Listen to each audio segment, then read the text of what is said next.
Viene a vernos muy a menudo. Pero, es que, siempre tiene que volver a irse. Y el señor Weston lamentaría mucho que no fuera así, papá. Te olvidas por completo del pobre señor Weston. La verdad, dijo John Knightley con ironía, es que a mi entender el señor Weston también tiene algún pequeño derecho. Tú y yo, Emma, nos arriesgaremos a tomar la defensa del pobre marido. Yo por estar casado y tú por ser soltera, lo más probable es que nos hagamos cargo por igual de los derechos que pueda alegar un hombre. En cuanto a Isabela, lleva ya casada el tiempo suficiente como para ver la conveniencia de dejar de lado siempre que sea posible a todos los señores Weston. Yo, querido, exclamó su esposa, que solo escuchaba y comprendía parte de lo que estaban hablando. Estás hablando de mí. Estoy segura de que no hay nadie que pueda ser partidaria tan acérrima del matrimonio como yo, y de no ser por la desgracia de que tuviera que dejar Hartfield, nunca hubiese pensado en la señorita Taylor más que como en la mujer más afortunada del mundo. En cuanto a lo de dejar de lado al señor Weston, que es una persona excelente, creo que se merece lo mejor. En mi opinión es uno de los hombres de mejor carácter que jamás han existido. Exceptuándote a ti y a tu hermano, no conozco a nadie que pueda igualársele. Siempre me acordaré del día aquel que hacía tanto viento, en la última Pascua, cuando le levantó la cometa a Henry. Y desde que tuvo una delicadeza tan bonita, en septiembre hizo un año, al escribirme aquella nota, a las 12 de la noche, para asegurarme de que no había escarlatina en Cobham, siempre he estado convencida de que no podía existir en el mundo corazón más sensible ni hombre mejor. Si alguien puede merecerle es la señorita Taylor. ¿Y el chico?, preguntó el señor Knightley. ¿Ha venido para la boda o no? Aún no ha venido, replicó Emma. Se le esperaba con gran expectación poco después de la boda, pero todo quedó en nada. Y últimamente no he vuelto a oír hablar de él. Pero cuéntale lo de la carta, querida, dijo su padre. Le escribió una carta a la pobre señora Weston dándole la enhorabuena, y era una carta muy fina y muy bien escrita. Ella me la enseñó. La verdad es que me pareció un detalle muy bonito en él. Ahora si fue idea suya o no, eso ya no sabría decirlo. Es muy joven todavía, y quizá su tío. Pero papá querido, si ya tiene 23 años. ¿Te olvidas de que pasa el tiempo? 23 años. Es posible. Pues, nunca lo hubiera creído. Si solo tenía 2 años cuando murió su pobre madre. Sí, sí, la verdad es que el tiempo pasa volando. Y yo tengo tan mala memoria. Sea como fuere, era una carta preciosa, lo que se dice preciosa, y al señor y la señora Weston les hizo mucha ilusión. Me acuerdo que estaba escrita en Weymouth y fechada el 28 de septiembre. Y empezaba. Apreciada señora, pero ya he olvidado cómo seguía.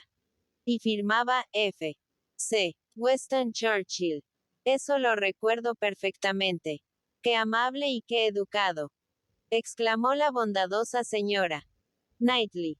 No tengo la menor duda de que es un joven de grandes prendas. Pero es una lástima que no viva en casa de su padre. Produce tan mala impresión ver a un niño lejos de sus padres y de su verdadero hogar. Nunca he podido comprender cómo el señor Weston consintió en separarse de él. Abandonar a su propio hijo. Nunca podría tener buena opinión de alguien que propusiera semejante cosa a otra persona. Me malicio que nunca nadie ha tenido muy buena opinión de los Churchill, observó fríamente el señor John Knightley. Pero no creas que el señor Weston sintió lo que tú podrías sentir al abandonar a Henry o a John. Más que un hombre de sentimientos muy arraigados, el señor Weston es una persona acomodaticia y un tanto despreocupada. Se toma las cosas tal como vienen, y de un modo u otro se aprovecha de las circunstancias. Y yo sospecho que para él eso que llamamos sociedad tiene más importancia desde el punto de vista de sus comodidades, es decir, el poder comer y beber y jugar al whist con sus vecinos 5 veces a la semana, que desde el punto de vista del afecto familiar o de cualquier otra cosa de las que proporciona un hogar. A Emma le contrariaba todo lo que significase insinuar una crítica del señor Weston, y estaba casi decidida a intervenir en su defensa. Pero se dominó y no dijo nada.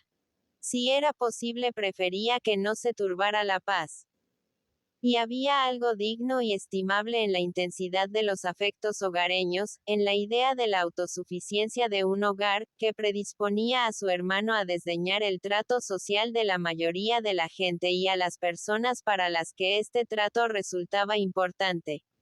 Y Emma se daba cuenta de que sus argumentos eran poderosos y que había que ser tolerante con su interlocutor.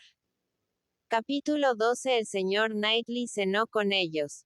Lo cual más bien contrarió al señor Woodhouse, quien prefería no tener invitados el primer día de la estancia de Isabela. Pero el buen sentido de Emma lo había decidido así. Y además de la consideración que se debía a los dos hermanos, tenía especial interés en invitarle debido a la reciente disputa que había habido entre el señor Knightley y ella. Confiaba en que podrían volver a ser buenos amigos. Le parecía que ya era hora de hacer las paces. Pero la verdad es que no iban a hacer las paces. Desde luego ella tenía razón, y él jamás reconocería que no la había tenido. O sea que era indudable que ninguno de los dos cedería. Pero era la ocasión de aparentar que habían olvidado su disputa. Y cuando él entró en la estancia, Emma, que estaba con uno de los pequeños, pensó que aquella era una buena oportunidad que podía contribuir a reanudar su amistad. La niñita era la menor de los hermanos y tenía unos 8 meses. Era su primera visita a Hartfield, y parecía muy satisfecha de sentirse mecida por los brazos de su tía. Y efectivamente la oportunidad fue favorable.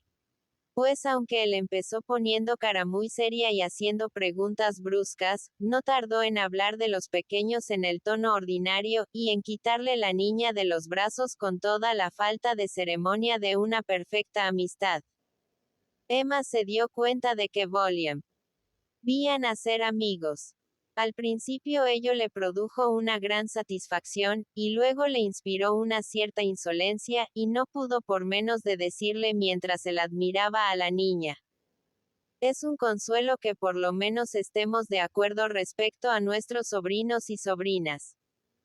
Porque a veces sobre las personas mayores tenemos opiniones muy distintas. Pero respecto a estos niños observo que siempre estamos de acuerdo. Si al juzgar a las personas mayores, en vez de dejarse arrastrar por su imaginación y sus caprichos, se dejara guiar por los sentimientos naturales, como hace usted cuando se trata de estos niños, siempre podríamos estar de acuerdo. Desde luego, nuestras diferencias siempre se deben a que yo estoy equivocada, ¿no es así? Sí, dijo él, sonriendo, y hay una buena razón para ello. Cuando usted nació yo tenía ya 16 años. Cierto, es una diferencia de edad, replicó Emma, y no dudo de que en aquella época tenía usted mucho más criterio que yo, pero, ¿no cree que los 21 años que han transcurrido desde entonces pueden haber contribuido a igualar bastante nuestras inteligencias? Sí, bastante. A pesar de todo, no lo siente como para concederme la posibilidad de que sea yo la que tenga razón si disentimos en algo. Aún le llevo la ventaja de tener 16 años más de experiencia y de no ser una linda muchacha y una niña mimada. Vamos, mi querida Emma, seamos amigos y no hablemos más del asunto. Y tú, Emita, dile a tu tía que no te dé el mal ejemplo de remover antiguos agravios, y que si antes tenía razón ahora no la tiene. Es verdad, exclamó, es la pura verdad. Emita, tienes que llegar a ser una mujer mejor que tu tía. Sé muchísimo más lista, y no seas ni la mitad de vanidosa que ella. Ahora, señor Knightley, permítame 2 palabras más y termino. Creo que los dos teníamos las mejores intenciones, y debo decirle que aún no se ha demostrado que ninguno de mis argumentos sea falso. Solo quiero saber si el señor Martin no ha sufrido una decepción demasiado grande. No podía sufrirla mayor, fue la breve y rotunda respuesta. Ah, de veras que lo siento mucho. Vaya, démonos las manos. Apenas habían acabado de estrecharse las manos, y con gran cordialidad, cuando hizo su aparición John Knightley y los ¿qué tal, George? Hola, John, ¿qué tal? Se sucedieron en el tono más característicamente inglés, ocultando bajo una impasibilidad que lo parecía todo menos indiferencia, el gran afecto que les unía, y que de ser necesario hubiera llevado a cualquiera de los dos a hacer cualquier sacrificio por el otro. La velada era apacible e invitaba a la conversación, y el señor Woodhouse renunció totalmente a los naipes con objeto de poder charlar a sus anchas con su querida Isabela, y en la pequeña reunión no tardaron en formarse 2 grupos. De una parte él y su hija. De otra los 2 señores Knightley.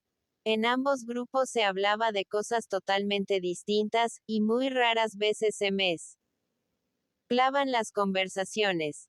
Y Emma tan pronto se unía a unos como a otros. Los 2 hermanos hablaban de sus asuntos y ocupaciones, pero sobre todo de los del mayor, quien era con mucho el más comunicativo de ambos y que siempre había sido el más hablador. Como magistrado solía tener alguna cuestión de leyes que consultar a John, o por lo menos alguna anécdota curiosa que referir. Y como hacendado y administrador de la heredad familiar de Donwell, le gustaba hablar de lo que se sembraría al año siguiente en cada campo y dar una serie de noticias locales que no podían dejar de interesar a un hombre que, como su hermano, había vivido allí la mayor parte de su vida y que sentía un gran apego por aquellos lugares. El proyecto de construcción de una acequia, el cambio de una cerca, la tala de un árbol y el destino que iba a darse a cada acre de tierra, trigo, nabos o grano de primavera era discutido por John con tanto apasionamiento como lo permitía la frialdad de su carácter. Y si la previsión de su hermano dejaba alguna cuestión por la que preguntar, sus preguntas llegaban incluso a tomar un aire de cierto interés. Mientras ellos se hallaban así gratamente ocupados, el señor Woodhouse se complacía abandonándose con su hija a felices añoranzas y aprensivas muestras de afecto. Mi pobre Isabela, dijo cogiéndole cariñosamente la mano e interrumpiendo por breves momentos la labor que hacía para alguno de sus 5 hijos. ¿Cuánto tiempo ha pasado desde la última vez que estuviste aquí? Y qué largo se me ha hecho. Y qué cansada debes de estar después de este viaje. Tienes que acostarte pronto, querida. Pero antes de irte a la cama te recomiendo que tomes un poco de avenate. Los dos tomaremos un buen bol de avenate, querida Emma, supongo que todos tomaremos un poco de avenate. Emma no podía suponer tal cosa porque sabía que los hermanos Knightley eran tan reacios a aquella bebida como ella misma. Y solo se pidieron 2 boles. Después de pronunciar unas frases más en elogio del avenate, extrañándose de que no todo el mundo lo tomara cada noche, dijo en un tono gravemente reflexivo. Querida, no creo que hicierais bien en ir a pasar el otoño a Southend en vez de venir aquí. Nunca he tenido mucha confianza en el aire de mar. Pues el señor Wingfield nos lo recomendó con mucha insistencia, papá. De lo contrario no hubiéramos ido. Nos lo recomendó para todos los niños, pero sobre todo para Bella, que siempre trae la garganta tan delicada. Aire de mar y baños. 9 Southend-on-Sea. Pueblo costero en la embocadura del Támesis, en el condado de Essex. No sé, querida, pero Perry tiene muchas dudas de que el mar pueda hacerle algún bien. Y en cuanto a mí, hace tiempo que estoy totalmente convencido, aunque tal vez nunca te lo había dicho antes de ahora, de que el mar casi nunca beneficia a nadie.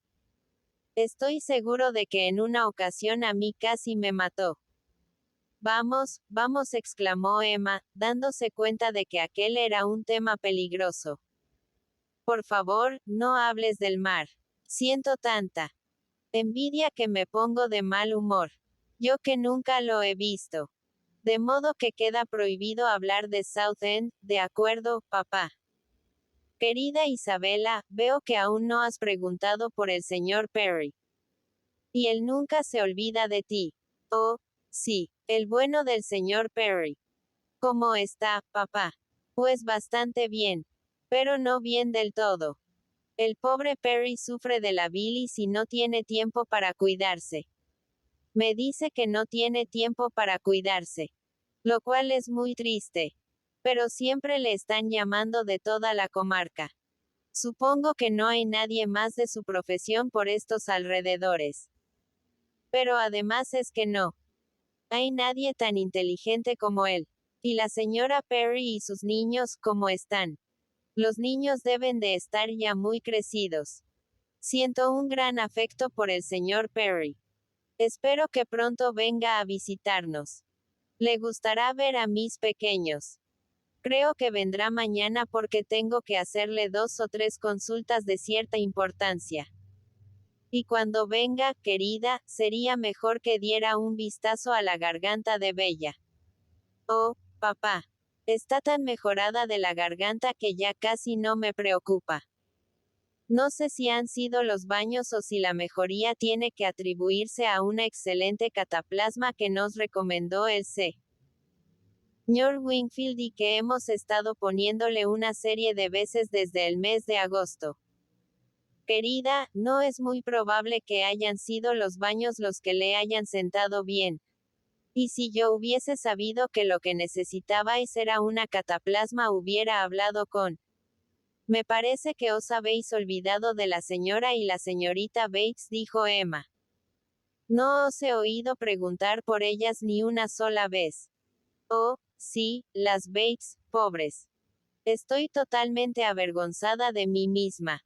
Pero las mencionabas en la mayoría de tus cartas. Supongo que están bien, ¿no? Pobre señora Bates, con lo buena que es. Mañana iré a visitarla y me llevaré a los niños. Están siempre tan contentas de ver a mis niños. Y la señorita Bates también es tan buena persona. Lo que se dice gente buena de veras. ¿Cómo están, papá? Pues en conjunto bastante bien, querida. Pero la pobre señora Bates hace poco más o menos un mes tuvo un resfriado muy maligno. Cuánto lo siento. Yo nunca había visto tantos resfriados como en este otoño. El señor Wingfield me decía que él nunca había visto tantos ni tan fuertes. Excepto cuando hay una epidemia de gripe. Sí, querida, desde luego ha habido muchos. Pero no tantos como piensas. Perry dice que este año ha habido muchos resfriados, pero no tan fuertes como él los ha visto muchas veces en el mes de noviembre. Perry no considera que en conjunto esta haya sido una temporada de las peores. No, no creo que el señor Wingfield considere esta temporada de las peores. Pero, ay, pobre hija mía. La verdad es que en Londres todas las temporadas son malas. Nadie está sano en Londres ni nadie puede estarlo. Es horrible que te veas obligada a vivir allí. Tan lejos. Y en una atmósfera tan malsana. No, la verdad es que donde vimos no hay una atmósfera malsana en absoluto. Nuestro barrio queda mucho más alto que la mayoría de los demás. Papá, no puedes decir que es igual vivir donde vivimos nosotros que en cualquier otra parte de Londres. La parte de Brunswick Square es muy distinta de casi todo el resto. Allí el aire es mucho más puro. Reconozco que me costaría acostumbrarme a vivir en cualquier otro barrio de la ciudad. No me gustaría que mis hijos vivieran en ningún otro. Pero aquí es un lugar tan oreado. El señor Wingfield opina que para aire puro no hay nada mejor que los alrededores de Brunswick Square. Ay, sí, querida, pero no es como Hartfield. Tú dirás lo que quieras, pero cuando hace una semana que estáis en Hartfield todos parecéis otros. Tú no pareces la misma. Ahora, por ejemplo, yo no diría que ninguno de vosotros tenéis muy buen aspecto. Como siento oírte decir eso, papá. Pero te aseguro que, exceptuando aquellas jaquecas nerviosas y las palpitaciones que tengo en todas partes, me encuentro perfectamente bien. Y si los niños estaban un poco pálidos antes de acostarse era solo porque estaban más cansados que de costumbre, debido al viaje y a las emociones de llegar a Hartfield. Confío en que mañana les verás con mejor aspecto.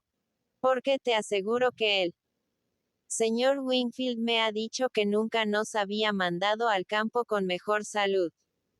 Por lo menos espero que no tengas la impresión de que mi marido parece enfermo, dijo volviendo la mirada con afectuosa ansiedad hacia el señor Knightley. Pues así, querida. Contigo no voy a hacer cumplidos. En mi opinión, el señor John Knightley está lejos de tener un aspecto saludable. ¿Qué ocurre? ¿Hablabais de mí?, preguntó el señor John Knightley al oír pronunciar su nombre. Querido, siento decirte que mi padre no te encuentra un aspecto saludable. Pero espero que solo sea porque estás un poco cansado. A pesar de todo, ya sabes que te dije que me hubiera gustado que el señor Wingfield te visitara antes de salir de Londres.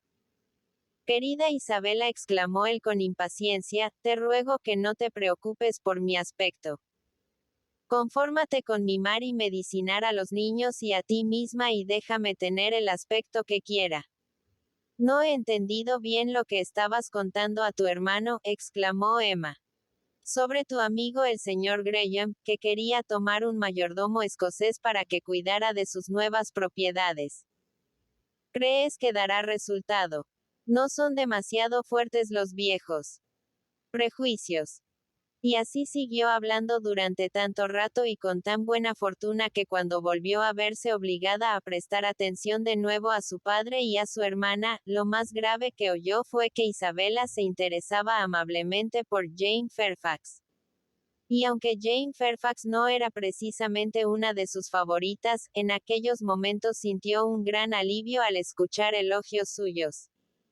Oh, Jane Fairfax.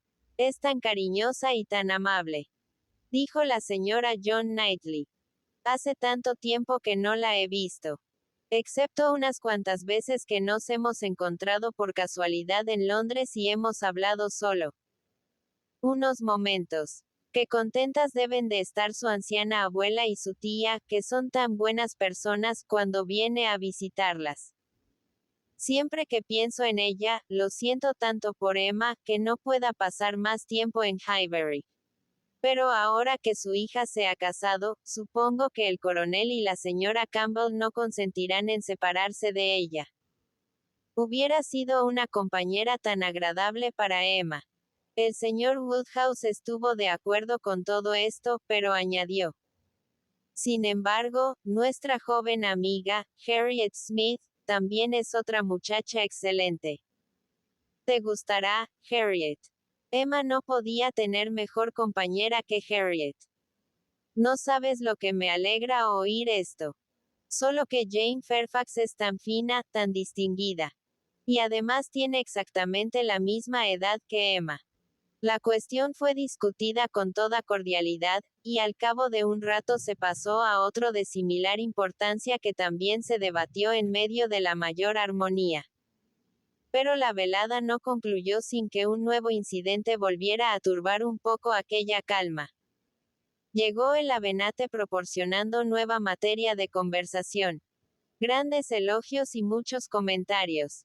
La irrefutable afirmación de que era saludable para toda clase de personas, y lo que se dice severas filípicas contra las numerosas casas en las que no se podía tomar un avenate medianamente tolerable.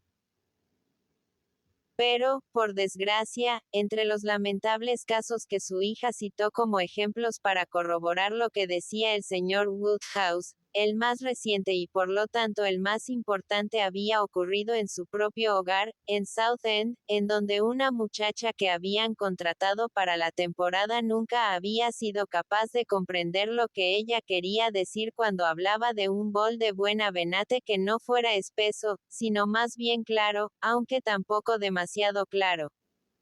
Ni una sola vez de las que había querido tomar avenate y se lo había pedido había sido capaz de hacerle algo que pudiera beberse. Este era un principio peligroso. ¡Ay!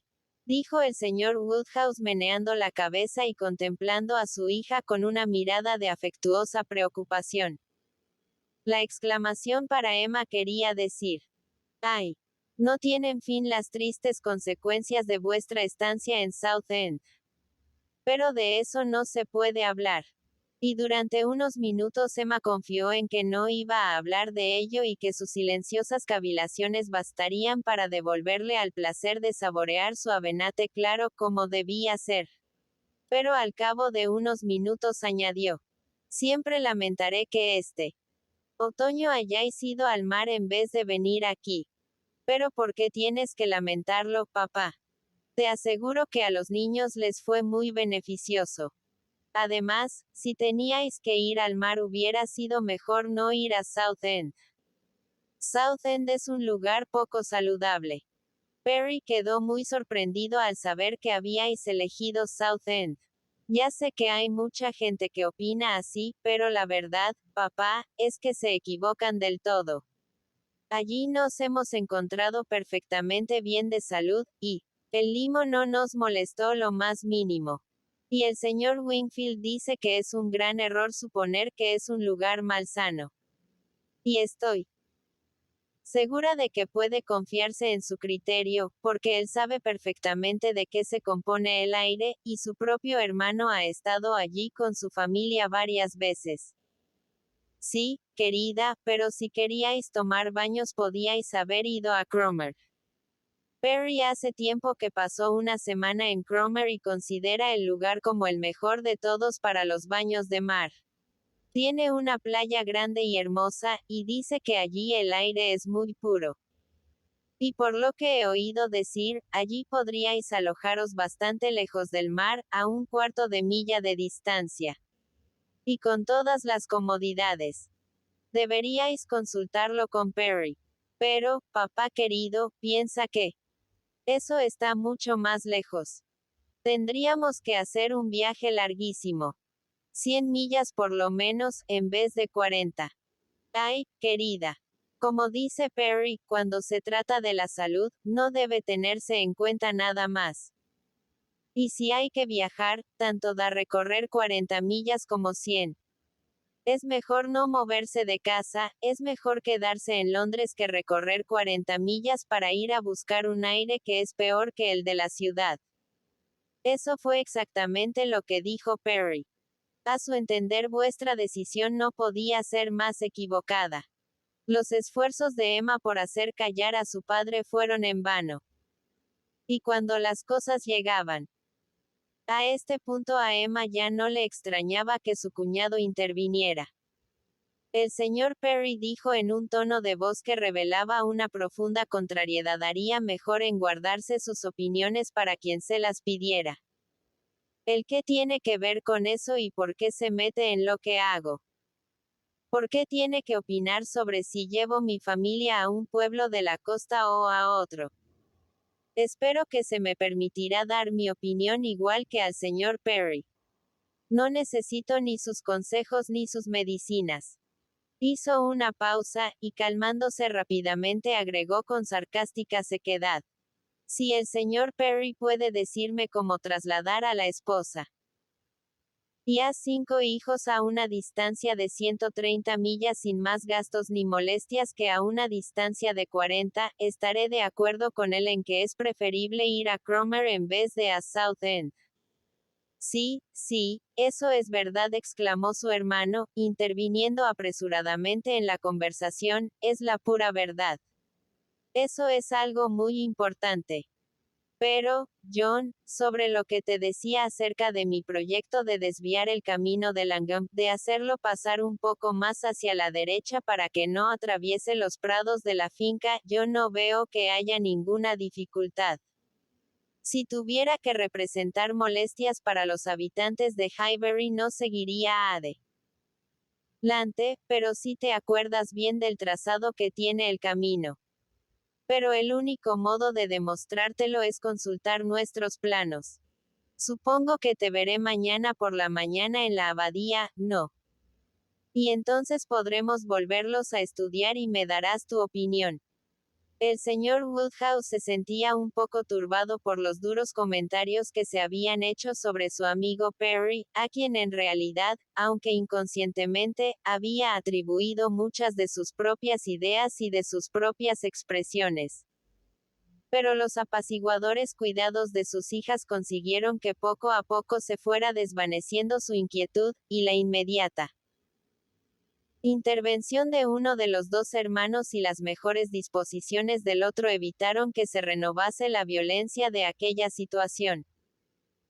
Capítulo 13. Nadie más feliz que la señora John Knightley durante su breve estancia en Hartfield, visitando cada mañana a sus antiguas amistades en compañía de sus 5 hijos, y por la noche contando a su padre y a su hermana todo lo que había hecho durante el día. No podía desear nada mejor. Excepto que los días no pasaran tan aprisa. Eran unas vacaciones maravillosas, perfectas a pesar de ser demasiado cortas. En general, por las tardes va menos ocupada con sus amigos que por las mañanas. Pero el compromiso de reunirse todos en una cena, fuera de casa, no había manera de evitarlo, a pesar de ser Navidad. El señor Weston no hubiera aceptado una negativa. Debían cenar todos juntos en Randalls. E incluso el señor Woodhouse se dejó convencer de que esta idea era posible y que era mejor hacerlo así que dividir el grupo. De haber podido, el señor Woodhouse hubiera puesto reparos al modo en que iba a trasladarse a todos a Randalls, pero como el coche y los caballos de su yerno se encontraban en Hartfield en aquellos días, tuvo que limitarse a hacer una simple pregunta sobre aquella cuestión. De modo que no pudo hacer de ello un conflicto. Y a Emma no le costó mucho convencerle de que en uno de los coches también podrían acomodar a Harriet. Harriet, el señor Elton y el señor Knightley, los habituales de la casa, fueron los únicos invitados. La cena iba a ser a una hora temprana, y los comensales pocos y escogidos. Y en todos los detalles se tuvieron en cuenta las costumbres y preferencias del señor Woodhouse. La víspera de este gran acontecimiento pues era un gran acontecimiento que el señor Woodhouse cenara fuera de casa el 24 de diciembre. Harriet pasó toda la tarde en Hartfield, y había vuelto a su casa tan destemplada por un fuerte resfriado que, a no ser por su insistencia en querer que la cuidara la señora Goddard, Emma no le hubiera permitido salir de la casa. Al día siguiente Emma la visitó, y comprendió que habría que renunciar a su compañía en la cena de aquella noche. Tenía mucha fiebre y un fuerte dolor de garganta. La señora Goddard le prodigaba los cuidados más afectuosos, se habló del señor Perry, y la propia Harriet se encontraba demasiado enferma y abatida para resistir a la autoridad que la excluía de la grata reunión de aquella noche, aunque no podía hablar de ello sin derramar abundantes lágrimas. Emma le hizo compañía todo el tiempo que pudo para atenderla durante las obligadas ausencias de la señora Goddard, y levantarle el ánimo describiéndole cuál sería el abatimiento del señor Elton cuando supiera su estado. Y por fin la dejó bastante resignada, con la grata confianza de que él iba a pasar una mala velada y de que todos la echarían muchísimo de menos. Apenas Emma había andado unas pocas yardas desde la puerta de la casa de la señora Goddard, cuando se encontró con el propio señor Elton, que evidentemente se dirigía hacia allí, y como siguieron andando juntos poco a poco con Versando acerca de la enferma, habían llegado hasta él rumores de que se trataba de una enfermedad grave y había ido a enterarse a fin de poder ir a informar luego a los de Hartfield. Fueron alcanzados por el señor John Knightley, que volvía de su cotidiana visita a Donwell en compañía de sus dos hijos mayores, cuyas caras encendidas y saludables mostraban todos los beneficios de un paseo por el campo, y parecían augurar la rápida desaparición del cordero asado y del pudín de arroz por los que se apresuraban a volver a casa. Se unieron a ellos y siguieron andando todos juntos. En aquellos momentos Emma estaba describiendo los síntomas de la enfermedad de su amiga. Una garganta inflamadísima, con mucha fiebre y con un pulso rápido y débil, etc. Y contó que la señora Goddard le había dicho que Harriet era propensa a las inflamaciones de garganta y que muchas veces le había dado sustos como aquel. El señor Elton pareció alarmadísimo al oír esto, y exclamó: «Inflamaciones de garganta. Confío en que no habrá infección. No será una infección maligna, ¿verdad? La ha visto Perry. La verdad es que debería cuidarse tanto de usted misma como de su amiga. Permítame aconsejarle que no se exponga demasiado. ¿Por qué no la visita Perry?» Emma, que la verdad es que no estaba alarmada en absoluto, calmó esos temores exagerados asegurándole que la señora Goddard tenía mucha experiencia y le prestaba los cuidados más solícitos. Pero como aún debía quedarle una cierta inquietud, que ella no deseaba hacer desaparecer, sino que más bien prefería atizar para que aumentara, no tardó en añadir como si hablara de algo totalmente distinto. «Oh, hace tanto frío, tantísimo frío, y da tanto la impresión de que va a nevar que si se tratara de cualquier otro lugar o de cualquier otra reunión, la verdad es que haría lo posible para no salir de casa esta noche. Y para disuadir a mi padre de aventurarse a cenar fuera de casa. Pero como él ya se ha hecho a la idea e incluso parece que no siente tanto el frío, prefiero no poner obstáculos porque sé que sería una gran decepción para el señor y la señora Weston. Pero le doy mi palabra, señor Elton, de que yo, si estuviera en su lugar, daría una excusa para no asistir. Me parece que ya está usted un poco ronco, y teniendo en cuenta lo mucho que tendrá que hablar mañana y lo cansado que va a ser para usted ese día, creo que la más elemental prudencia aconseja que se quede en casa y que esta noche se cuide lo mejor que pueda». El señor Elton daba la impresión de que no sabía muy bien qué responder. Y en realidad eso era lo que le ocurría. Pues aunque muy halagado por el gran interés que se tomaba por él una dama tan bella, y sin querer negarse a seguir ninguno de sus consejos, lo cierto es que no sentía la menor inclinación por dejar de asistir a la cena. Pero Emma, demasiado confiada en la idea que se había hecho de la situación para oírle imparcialmente y darse cuenta de su estado de ánimo en aquel momento, quedó plenamente satisfecha con oírle murmurar aprobadoramente que hacía mucho frío, verdaderamente mucho frío, y siguió andando contenta de haberle alejado de Randalls, permitiéndole así interesarse cada hora por la salud de Harriet. «Hace usted muy bien», dijo. «Nosotros ya le excusaremos con los señores Weston». Pero apenas acababa de pronunciar estas palabras, cuando su cuñado le ofrecía cortésmente un lugar en su coche, si es que el tiempo era el único obstáculo para el señor Elton, y éste aceptó inmediatamente el ofrecimiento con una gran satisfacción. No tardó en ser cosa hecha. Y nunca sus grandes y correctas facciones expresaron más contento que en aquellos instantes. Nunca había sido más amplia su sonrisa ni más brillantes de alegría sus ojos que cuando volvió el rostro hacia Emma. «Vaya», se dijo Emma para sus adentros, «eso sí que es curioso. Yo le encuentro una excusa para no venir, y ahora prefiere acompañarnos y dejar a Harriet enferma en su casa. Me parece pero que muy extraño».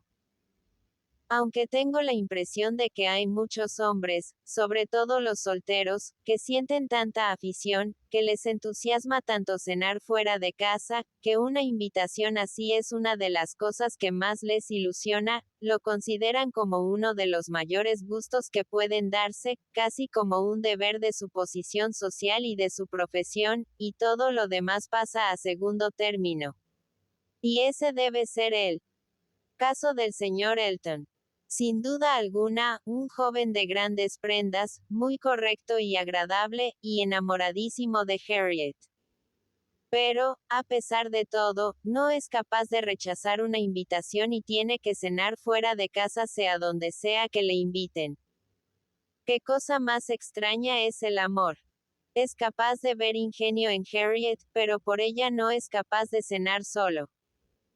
Al cabo de poco el señor Elton se despidió de ellos, y Emma no pudo por menos de hacerle justicia apreciando el sentimiento que puso al nombrar a Harriet cuando se iba.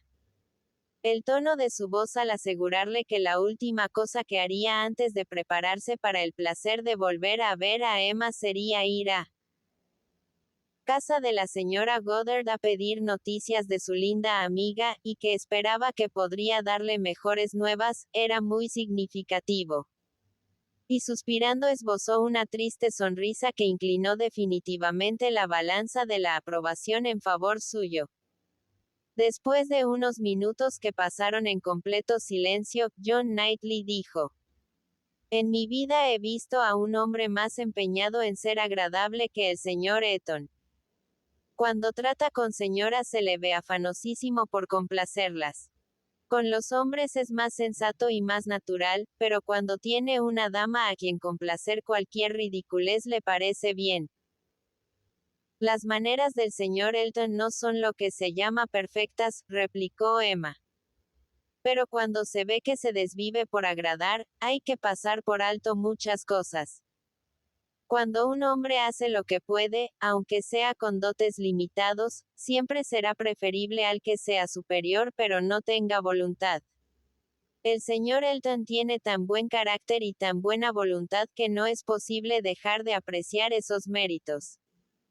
Sí, dijo rápidamente el señor John Knightley con cierta socarronería, parece tener muy buena voluntad. Sobre todo por lo que se refiere a ti. A mí, exclamó Emma con una sonrisa de asombro. Imagi. Nas que el señor Elton está interesado por mí. Confieso, Emma, que esta idea me ha pasado por la imaginación. Y si antes de ahora nunca habías pensado en ello, ya tienes motivo para hacerlo. El señor Elton enamorado de mí. Pero ¿a quién se le ocurre? Yo no digo que sea así. Pero no estaría de más que pensaras en si eso no es verdad, para amoldar tu conducta a lo que decidas. Yo creo que le das alas siendo tan amable con él. Te hablo como un amigo, Emma. Sería mejor que abrieras bien los ojos y te aseguraras de lo que haces y de lo que quieres hacer. Te agradezco el interés. Pero, te aseguro que te equivocas por completo. El señor Elton y yo somos muy buenos amigos, nada más. Y siguió andando, riéndose para sus adentros de los desatinos que a menudo se le ocurren a la gente que solo conoce una parte de los hechos, y de los errores en que incurren ciertas personas que pretenden tener un criterio infalible.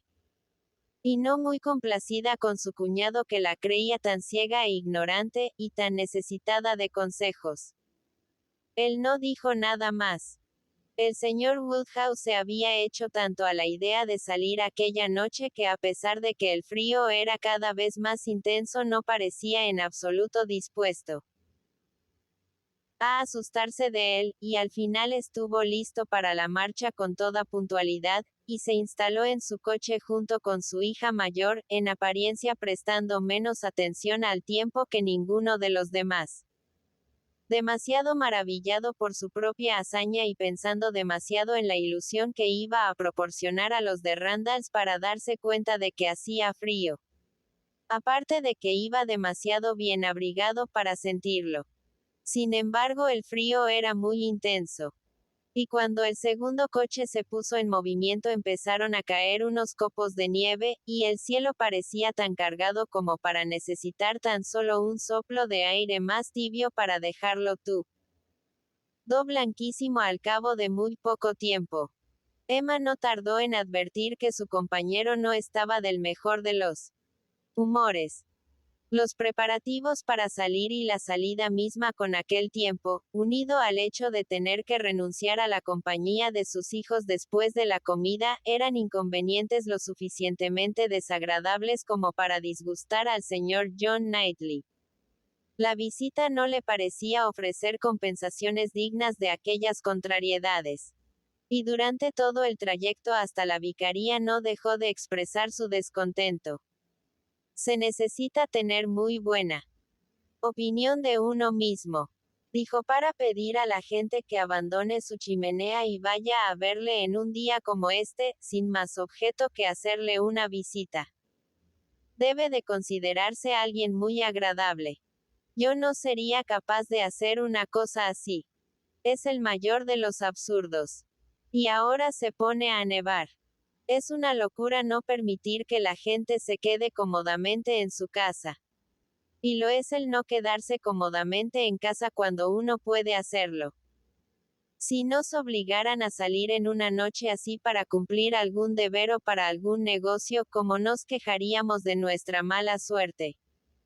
Y aquí estamos probablemente con ropas más ligeras que de costumbre, siguen adelante por nuestra propia voluntad, sin ningún motivo justificado y desafiando la voz de la naturaleza que dice al hombre por todos los medios que tiene a su alcance que se quede en casa y que se resguarde lo mejor que pueda.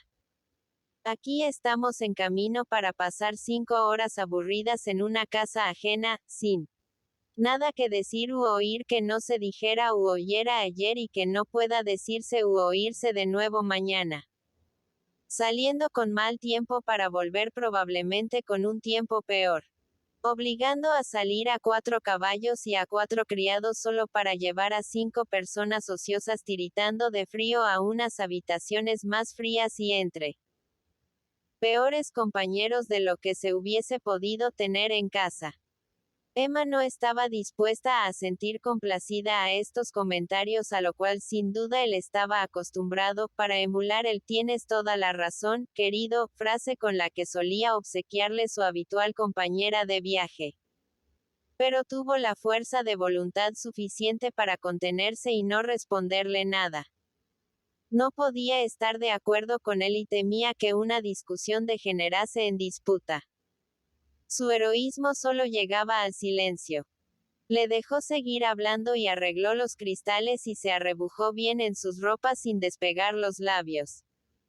Llegaron, el coche dio la vuelta. Se bajó el estribo y el señor Elton, bien acicalado, sonriendo y con su traje negro, se reunió con ellos al instante. Emma tenía la esperanza de que se cambiara el tema de la conversación. El señor Elton se deshacía en amabilidades y parecía de muy buen humor. La verdad es que de tan buen humor que Emma pensó que debía haber recibido noticias distintas acerca del estado de Harriet de las que habían llegado hasta ella. Mientras se vestía había enviado a alguien a preguntar, y la respuesta había sido: sigue lo mismo, no hay mejoría. Las noticias que he recibido de la casa de la señora Goddard, dijo al cabo de un momento, no son tan buenas como yo esperaba. Me han dicho que no hay ninguna mejoría. Su rostro se ensombreció inmediatamente. Y cuando contestó lo hizo con una voz llena de sentimiento. Oh, no, lo sentí tanto al enterarme. Estaba a punto de decirle que cuando fui a casa de la señora Goddard, que fue la última cosa que hice antes de volver a la vicaría para vestirme, me dijeron que la señorita Smith no había mejorado nada, lo que se dice nada, sino que más bien estaba peor. Lo sentí tanto y me quedé muy preocupado. Yo tenía esperanzas de que iba a mejorar después del cordial que le dieron esta mañana. Emma sonrió y contestó: Confío en que mi visita le haya sido beneficiosa para la parte nerviosa de su enfermedad. Pero mi presencia aún no tiene poder suficiente para hacer desaparecer una inflamación de garganta. Es un resfriado verdaderamente fuerte. El señor Perry la ha visitado, como seguramente ya le han dicho a usted. Sí, yo suponía. Es decir, no me lo habían dicho. Él ya la había tratado de cosas parecidas, y confío que mañana por la mañana podrá darnos a los dos mejores noticias. Pero es imposible no sentirse inquieto. Es una ausencia tan lamentable para nuestra reunión de esta noche. Sí, muy lamentable. Usted lo ha dicho, esta es la palabra. La echaremos de menos a cada momento. Eso ya era ponerse más en carácter. El suspiro que acompañó estas palabras era muy digno de tenerse en cuenta. Pero hubiera tenido que durar más. Emma no pudo por menos de desalentarse cuando solo al cabo de medio minuto el señor Elton empezó a hablar de otras cosas. Y en un tono de voz totalmente despreocupado y alegre. Es una idea excelente de usar las pieles de cordero en los coches. Así se va muy cómodo. Es imposible tener frío tomando estas precauciones.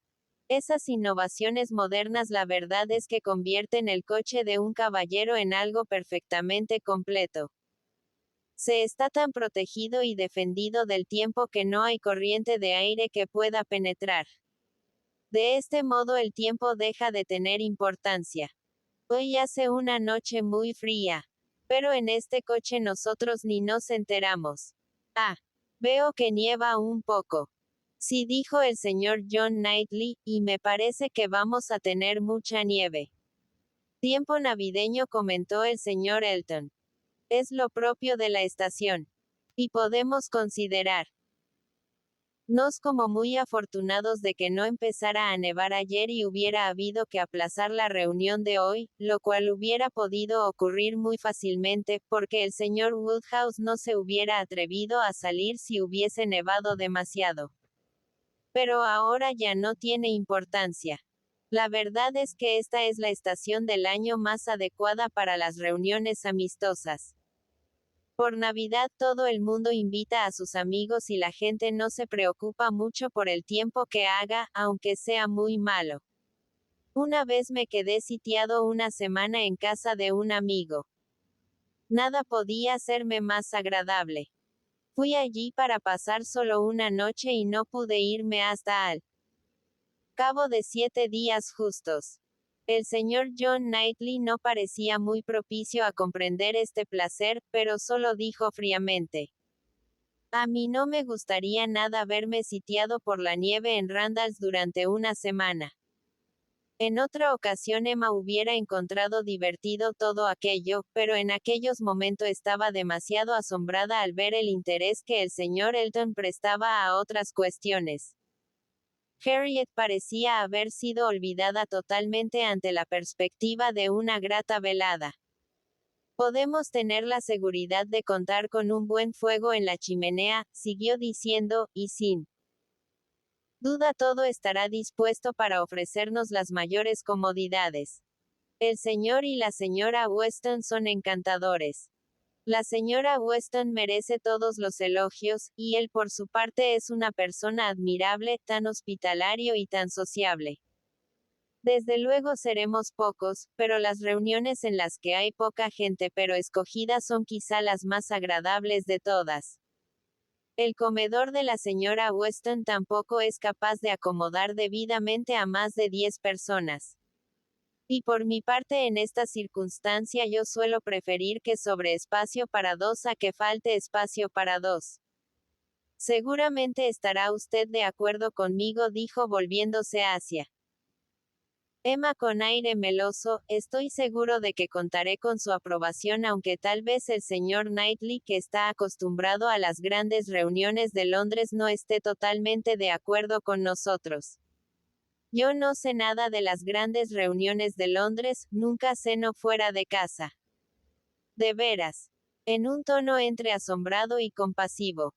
No tenía ni la menor idea de que las leyes significaran una esclavitud tan grande.